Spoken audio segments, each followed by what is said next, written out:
खुशामदीद नाज़रीन, मैं आपका होस्ट एंड दोस्त रुमेल साहिल वेलकम करते हैं आज के अपने show my favourite Bible character में। आज हमारे साथ जोएल भाई मौजूद हैं जिनका ताल्लुक KPK पेशावर से है। उनको हम वेलकम करते हैं। वेलकम जोएल भाई। Thank you.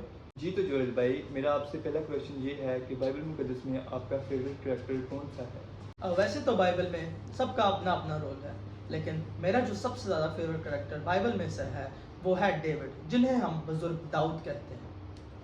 तो जोएल भाई, मेरा आपसे दूसरा क्वेश्चन ये है, बुजुर्ग दाऊद आपकी ज़िंदगी का सबसे फेवरेट करेक्टर क्यों है?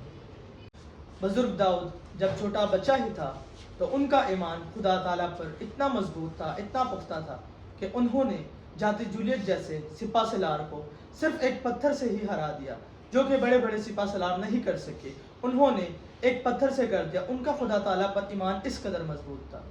जी तो जोएल भाई, मेरा आपसे तीसरा क्वेश्चन ये है, आप बुजुर्ग दाऊद की ज़िंदगी से क्यों मुतासिर हैं?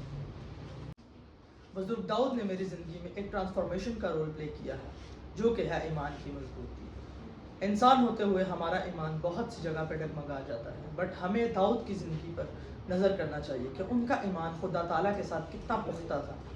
लाइफ में हमारी ऐसे फेज़ आते हैं कि जब हम समझते हैं कि हम लाइफ में कुछ नहीं कर सकते, बट हम उन चीज़ों को अगर गौर ना करें और खुदा ताला पर हमारी आंखें लगी रहें तो हम लाइफ के हर फेज़ में ओवरकम कर सकते हैं और लाइफ के हर फेज़ में जीत सकते हैं और खुदा ताला पर हमारी आंखें टिकी रहें।